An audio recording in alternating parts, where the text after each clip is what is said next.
Welcome back to BCN news. తమిళనాడులోని ప్రసిద్ధ పుణ్యక్షేత్రమైన అరుణాచలంలో ఉదయం భక్తుల మధ్య తీవ్ర ఘర్షణ చోటు చేసుకుంది. గిరి ప్రదక్షిణ చేసేందుకు వచ్చిన భక్తులు భారీగా తరలిరావడంతో క్యూ లైన్లో తోపులాట జరిగింది. ఈ క్రమంలోనే మొదలైన చిన్నపాటి వాగ్వాదం కాస్త పెద్దదై భక్తులు ఒకరిపై ఒకరు పిడిగుద్దులు గుద్దుకునే వరకు వెళ్లింది. ఈ ఘటనలో పలువురు భక్తులకు గాయాలయ్యాయి. గాయపడిన వారిని చికిత్స నిమిత్తం సమీపంలోని ఆసుపత్రికి తరలించారు. ఈ ఘటనతో గిరి ప్రదక్షిణ మార్గంలో కొంతసేపు ఉద్రిక్త వాతావరణం నెలకొంది. భక్తులు భారీగా తరలివస్తున్నప్పటికీ తగిన ఏర్పాట్లు చేయడంలో అధికారులు విఫలమయ్యారని పలువురు ఆరోపిస్తున్నారు. అనుమానం పెనుభూతమై తనతో పాటు 7 అడుగులు నడిచిన భార్యను దారుణంగా హత్య చేసిన భర్త చివరికి తాను కూడా ఆత్మహత్య చేసుకున్న ఘటన కడప జిల్లాలోని చెన్నూరులో చోటు చేసుకుంది. ఈ సంఘటనపై చెన్నూరు సీఐ కృష్ణారెడ్డి మీడియాకు వివరాలు తెలియజేశారు. మండల కేంద్రమైన చెన్నూరుకు చెందిన వల్లెపు నిత్యానంద్కు లక్ష్మీ కుమారి అనే మహిళతో వివాహమైంది. గల్ఫ్లో డ్రైవర్గా పనిచేస్తున్న నిత్యానంద్ అప్పుడప్పుడు స్వదేశానికి వచ్చి వెళ్తుండేవాడు. అయితే తన భార్యపై అనుమానం పెంచుకున్న నిత్యానంద్ ఏకంగా ఆమెను అంతమొందించాలని నిర్ణయించుకున్నాడు. ఈ క్రమంలో భార్యను దారుణంగా హతమార్చడమే కాకుండా బాత్రూంలోకి వెళ్లి తాను ఉరివేసుకున్నాడు. భార్యాభర్తలు మృతి చెందడంతో పిల్లలు అనాథులుగా మారారు.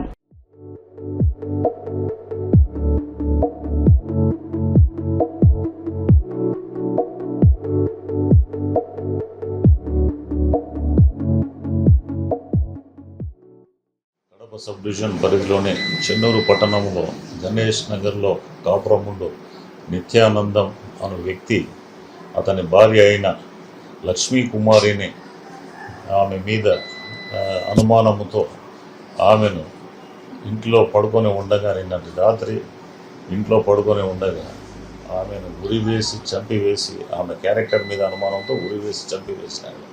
అదేవిధంగా తదుపరి అతను ఆ బాత్రూంలో పోయి అతను కూడా హ్యాంగ్ చేసుకొని చనిపోయినాడు. ఇతను దాదాపు ఒక 2 వారాల కిందట కువైట్ నుంచి తిరిగి వచ్చినాడు. కువైట్లో ఆయన కార్ డ్రైవర్గా పనిచేస్తాడు. వీరు వడ్డెర కులానికి చెందినవారు. ఇంతకుముందు కూడా అతను కువైట్కు పోయి వస్తూ ఉండినాడు. అతనికి అతని భార్య క్యారెక్టర్ మీద అనుమానం. ఈ విధంగా పోయి తిరిగి వస్తూ ఇద్దరు గొడవ పడేవారు. నీ పెద్ద మనుషులు కూర్చోబెట్టించి వాళ్ళని కాంప్రమైజ్ చేసి మళ్ళీ సర్దుబాటు చేసేవారు. కానీ నిన్నటి దినం గొడవ పడినారు. వాళ్ళ పిల్లలు ఇద్దరు, వాళ్ళ మృతుడి నిత్యానందం వాళ్ళ అమ్మ బయట రూమ్లో బయట ఉన్నారు. భార్యాభర్తలు ఇద్దరు లోపల ఉన్నారు.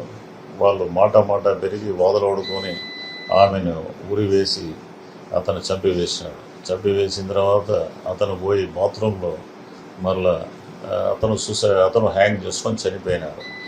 దీనికి కారణము ఆమె క్యారెక్టర్ మీద ఇతనికి అనుమానం పెనుభూతమై ఈ విధంగా వినాశనానికి దారితీసింది. ఈరోజు శవ పంచనామా చేసి దీన్ని ఈ కేసుని దర్యాప్తు చేస్తారు. తిరుపతి జిల్లా చిల్లకూరు మండలం తూర్పు కనుపూరు శ్రీ ముత్యాలమ్మవారి దేవస్థానంలో ఈవో నవీన్ కుమార్ ఆధ్వర్యంలో హుండీ లెక్కింపు నిర్వహించారు. ఈ సందర్భంగా ఈవో మాట్లాడుతూ హుండీ ద్వారా 60 రోజులకు గాను 28,96,242 రూపాయల రాబడి వచ్చిందని తెలియజేశారు. అమ్మవారికి సమర్పించిన చీరలు, ప్రసాదాలు అమ్మకం కోసం వేలం పాటలు నిర్వహించామని తెలిపారు.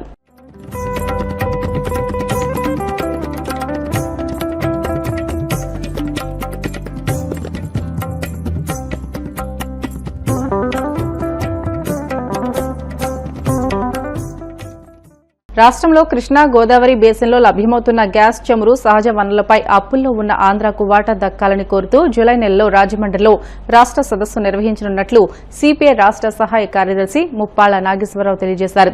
రాజమండ్రిలోని సిపిఐ కార్యాలయంలో ఆయన మీడియాతో మాట్లాడుతూ లక్షల కోట్ల విలువైన సహజ సంపదను కార్పొరేట్ సంస్థలు దోచుకుపోతున్నాయని, రాష్ట్ర ప్రజలు ఆ దోపిడీ అడ్డుకోవాలని అన్నారు. విశాఖ ఉక్కు ప్రైవేటీకరణ ఆపాలని గత నెల రోజులుగా కార్మికులు పెద్ద ఎత్తున ఆందోళన చేస్తుంటే ఇప్పటి వరకు ముఖ్యమంత్రి చంద్రబాబు, డిప్యూటీ సీఎం పవన్ కళ్యాణ్ నోరు మెదపడం లేదని విమర్శించారు. భారతదేశంలో భారత కమ్యూనిస్టు పార్టీ కమ్యూనిస్టు ఉద్యమానికి మించిన త్యాగాలు చేసినటువంటి పార్టీ మరొకటి లేదు. 100 సంవత్సరాలు నిండిన పార్టీలు దేశంలో రెండే ఉన్నాయి. ఒకటి జాతీయ కాంగ్రెస్, 2 సిపిఐ. అయితే జాతీయ కాంగ్రెస్ అనేది ఒక జాతీయ ఉద్యమం. మహాత్మా గాంధీ గారు స్వాతంత్రం వచ్చిన వెంటనే ఈ జాతీయ కాంగ్రెస్ బ్రిటిష్ వ్యతిరేక పోరాటంలో స్వాతంత్రం కోసం ఏర్పడినటువంటి ఒక జాతీయ ఉద్యమం కనుక ఈ జాతీయ ఉద్యమాన్ని ఇంతటితో ముగించి ఎవరికి వారు సొంతంగా రాజకీయ పార్టీలు పెట్టుకోండి. అలా కాంగ్రెస్ వాళ్ళు కూడా అది నెహ్రూ నుండి సర్దార్ పటేల్ దాకా మీరు వేరే పార్టీ పెట్టుకోండి, కొత్త పేరుతో రిజిస్ట్రేషన్ చేసుకోండి, ఇది జాతీయ ఉద్యమాన్ని పార్టీగా పెట్టడం మంచిది కాదని గాంధీ గారు వారందరికీ ఒక సలహా ఇచ్చారు. కానీ ఆనాడు ఉన్నటువంటి కాంగ్రెస్ పెద్దలు మనం అలా వేరే పేరు పెట్టుకుంటే అధికారాన్ని కమ్యూనిస్ట్ పార్టీ కొట్టేస్తుంది, మనకి పుట్టగతులు ఉండవు, కాబట్టి జాతీయ ఉద్యమాన్ని కాంగ్రెస్ పార్టీగా రిజిస్ట్రేషన్ చేపిద్దామని వారు చేపించారు. దాంతో సుదీర్ఘ కాలము స్వాతంత్రం తెచ్చింది కాంగ్రెస్ కాబట్టి 2-3 తరాలు ఆ రకంగా కాంగ్రెస్ కి అనుకూలంగా ఓట్ చేసి 32 మంది బలి ఇచ్చి 57 మంది కమ్యూనిస్టు శాసనసభ్యులు రాజీనామాల ద్వారా సాధించిన విశాఖ ఉక్కుని ప్రైవేట్ వాళ్ళకి అమ్మేటువంటి వైఖరి కేంద్ర ప్రభుత్వం తీసుకుంది.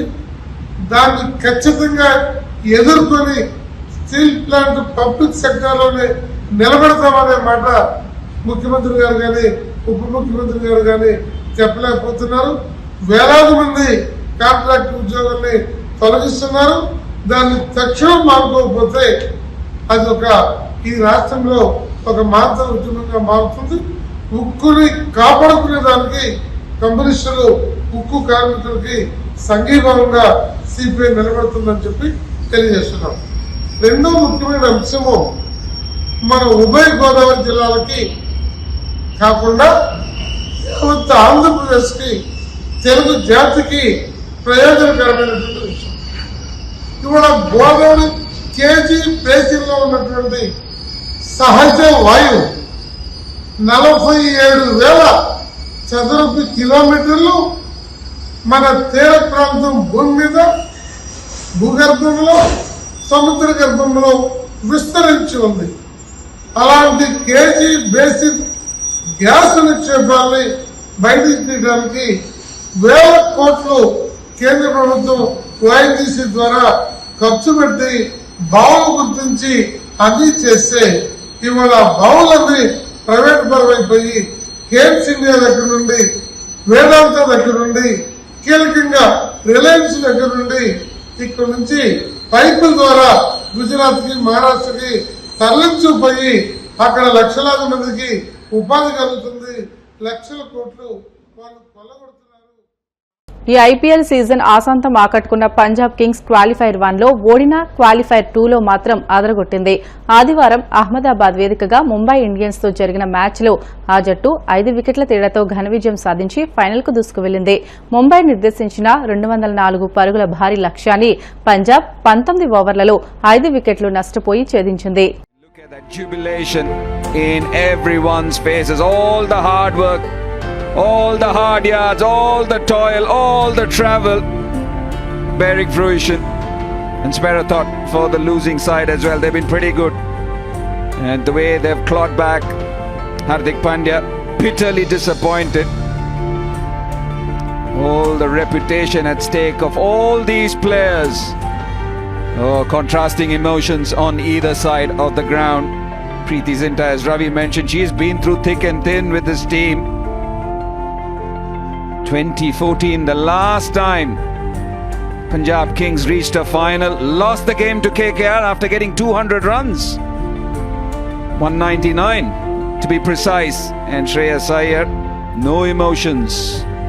Just did it. Just finished the game off for his team. That is what sport does to you. What it also does is it puts him in leadership roles. There's no question about that. When it comes to the shorter formats of the game, when you win IPL titles, we just saw his record with 3 different franchises. He's got the maturity, he's got the experience. He's probably playing his best cricket. in the shorter format of the game, and he'll be mighty pleased. Heartbreak for the Mumbai Indians. Well, they've been a champion side for a long time, but this is a venue they'd like to forget because they've never won here. They've lost their last 5 matches on this ground. And today was another day where they were outplayed. As you can see the calmness on his face. He's not excited. He knows there's one more game left. But there's a steely look in those eyes that tell you that it's a very determined man out there. And it showed in his performance today.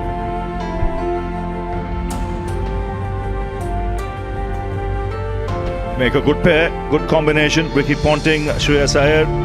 Ponting was there with him in Delhi Capitals. This a terrific performance. Brings so much joy. I mean, it just you played a lot of cricket in the north. What would Punjab be like at the moment, Karthik? Yeah, absolutely right. It'll be buzzing. I'm pretty sure they'll be celebrating in style the way they do, Ravi. And a lot to cheer. Can you imagine? This team has given them a lot to cheer about.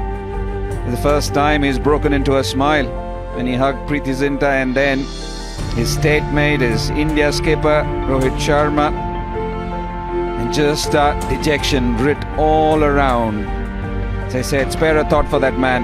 He's seen titles here, he's seen heartbreaks here, and once again, when he would have thought that this is the time when Mumbai under him, after all that happened last year, they managed to turn things around.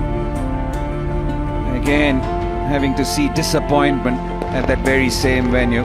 But really well done. Punjab Kings deservedly winners tonight.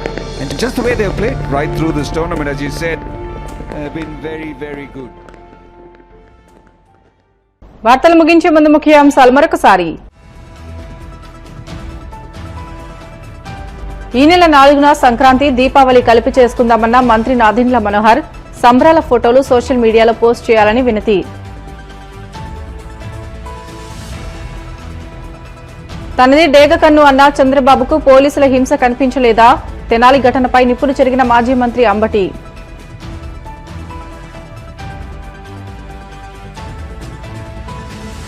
Vadapalli Venkanna ఆలయంలో ప్రత్యేక పూజలు.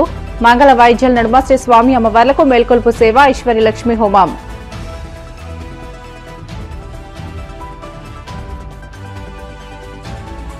అరుణాచలంలో గిరి ప్రదక్షిణ వేళ భక్తుల బాహాబాహి.